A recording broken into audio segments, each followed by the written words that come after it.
तो अगर देखा जाए तो लगभग बराबर की स्थिति में है। अभी 1 साल से ज़्यादा का समय बाकी है। कोई ऐसा मुद्दा हाल फिलहाल नहीं है जो स्थिति को बदलता दिखाई दे रहा है। तो इस बार ये ऐसा सुगबुगाहट मुझे जानकारी में थोड़ा बहुत मिल रही है, संकेत मिल रहे हैं सियासी कि हो सकता है बीजेपी इस बार कैंडिडेट को चेंज कर दे। एक ऐसी सीट जहां सबसे ज्यादा संख्या है मुसलमानों की और उसके बाद आते हैं दलित, और गठजोड़ सपा बसपा का फिर भी खाता नहीं खुलता है। एक ऐसी सीट जहां इस बार बवाल मचा है। कहा जा रहा है कि सांसद साहब का टिकट जा सकता है और पहले वो अपने दूसरे सांसद के खिलाफ नाराजगी जता चुके हैं। एक ऐसी सीट जहां सपा बसपा आरएलडी किसी की दाल नहीं कर रही है 3 बार से। क्या इस बार वहां कुछ बदलने वाला है? हम बात कर रहे हैं मेरठ की लोकसभा सीट की, क्योंकि यहां इस बार माहौल बदला बदला सा नजर आ रहा है। दरअसल मेरठ और हापुड़ से सांसद हैं अभी राजेंद्र अग्रवाल। अभी नहीं, लगातार 3 बार से सांसद हैं, लेकिन इस बार वो थोड़ा चर्चा में रहे। चर्चा में क्यों रहे? इसकी वजह रही नोएडा के सांसद महेश शर्मा। नोएडा के सांसद महेश शर्मा का जब त्यागी विवाद हुआ तब राजेंद्र अग्रवाल का नाम भी सामने आया था, क्योंकि उनका नाम जुड़ा था उस महिला के साथ जिनके साथ विवाद हुआ था त्यागी का।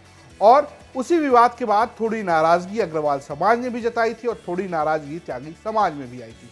और क्या इस बार वो नाराजगी राजेंद्र अग्रवाल पर भारी पड़ेगी?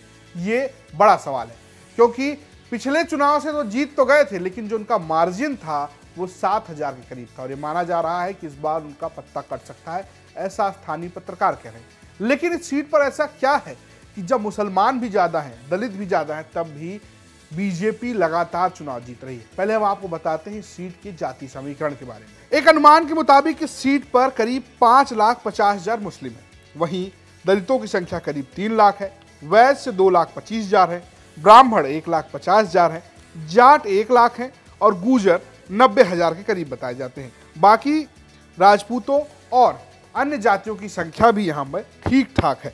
अब आप इस बात का अंदाजा इस तरीके से लगा सकते हैं कि बसपा और सपा के गठबंधन से यहाँ पर मुस्लिम उम्मीदवार खड़े थे, उसके बाद भी जो चुनाव जो जीते वो राजेंद्र अग्रवाल जीते, क्योंकि एक बड़ा तबका है और जब यहाँ पर ध्रुवीकरण होता है तो हिंदू बनाम मुस्लिम का एजेंडा भी सेट होता है और जिसमें कहीं ना कहीं राजेंद्र अग्रवाल लगातार बाजी मार रहे हैं।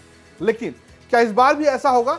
ऐसा कहना मुश्किल है, क्योंकि अगर आप देखें तो लगातार जैसा हम आपको बता रहे हैं कि 2019 में, 2014 में, 2009 में लगातार राजेंद्र अग्रवाल जीते हैं। इससे पहले 2004 में यहाँ से मोहम्मद साहिब जीते थे, तब वो बसपा के उम्मीदवार थे। लेकिन जैसा हमने आपको बताया कि जयंत चौधरी के आने के बाद से जाति समीकरण बदल रहे हैं, क्योंकि जिस तरीके से उन्होंने खतौली का उपचुनाव जीता है और 2022 के चुनाव में काम किया है, उसके बाद ये लगता है कि इस बार कुछ खेल पलट सकता है। क्योंकि पिछली बार जो जाट भारतीय जनता पार्टी के साथ थे, जो गूजर भारतीय जनता पार्टी के साथ थे, वो कहीं ना कहीं साथ छोड़ सकते हैं। जिस तरीके से जयंत के साथ चंद्रशेखर आए हैं, ऐसे में क्या दलित वोट टूटेंगे? ये भी बड़ा सवाल होगा। और सबसे बड़ा सवाल ये है कि क्या बीजेपी राजेंद्र अग्रवाल का टिकट काटेगी? ये ऐसा कहा जा रहा है, वहाँ के स्थानीय पत्रकार बता रहे हैं कि ऐसी चर्चा है। और अगर ऐसे में अग्रवाल समाज नाराज होता है तो क्या उसका नुकसान भारतीय जनता पार्टी हुआ? क्या कह रहे हैं स्थानीय पत्रकार, आप पहले वो सुनिए। किसी पर भी विपक्ष की बहुत मजबूत पकड़ नहीं है। देखिए, सरदना विधानसभा आती है मुजफ्फरनगर में, हस्तिनापुर विधानसभा क्षेत्र चला जाता है बिजनौर में, अब बचा आपका हापुड़, मेरठ शहर, मेरठ दक्षिण, मेरठ कैंट। अब आप ये देखिए कि मेरठ कैंट की जो लीड रहेगी वो किसी भी और सेगमेंट का नुकसान को पूरा करने की ताकत रखती है। मैं यही आपसे शुरू में बोला था कि लोकसभा के चुनाव में और विधानसभा के चुनाव में अंतर क्या है। विधानसभा चुनाव छोटे सेगमेंट्स में बटा हुआ है, वहाँ पर जो जातीय समीकरण काम करते हैं वो ज़रूरी नहीं कि उसमें लोकसभा वाले में भी करें। फिर वहाँ पे 5 विधानसभा क्षेत्र आ जाएंगे। अगर वो 2 जगह पर बीजेपी कमज़ोर भी रह जाती है तो बाकी जो क्षेत्र होंगे उन 3 से वो शायद इतना ले जाएगी, इतनी बढ़त हासिल कर सकती है कि उसकी भरपाई कर ले। तो आज की स्थिति में हम देखें तो भाई किठौर आपके पास नहीं है, शहर आपके पास नहीं है, सिवाल खास आपके पास नहीं है, आपके पास है कैंट, मजबूत जगह है, इसमें कोई दो राय नहीं है। सरदना आपसे छिन गया, हस्तिनापुर आपने रिपीट किया जो चमत्कार था। तो अगर देखा जाए तो लगभग बराबर की स्थिति में है। अभी 1 साल से ज़्यादा का समय बाकी है।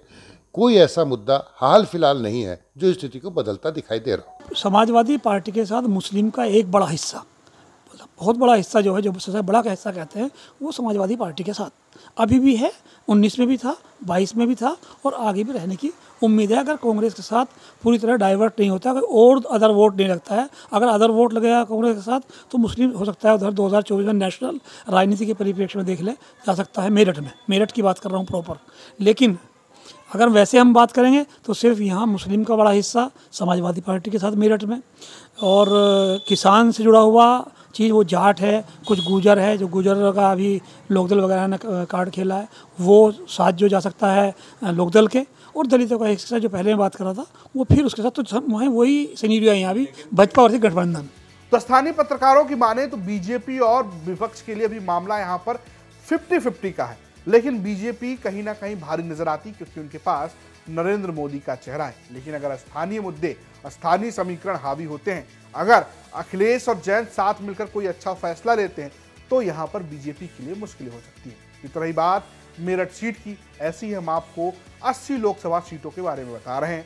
आपको करना क्या है, आपको जाना है कौन जीतेगा यूपी लोकसभा इलेक्शन 2024 के प्लेलिस्ट में और अपनी सीट के बारे में जानकारी ले लेनी है। साथ ही साथ हम ये भी बता रहे हैं कि उस इलाके की जनता अभी क्या सोच रही है, क्या माहौल है, तो ये भी जाकर आप इसी प्लेलिस्ट में देख सकते हैं। जरूरी बात यह कि स्टोरी आपके लिए मेरठ से भेजी थी हमारे सहयोगी उस्मान चौधरी ने, प्रस्तुत किया है मैंने रजत ने, और कैमरे की पीछे दीक्षा। देखते रहिए यूपी तक। नमस्कार।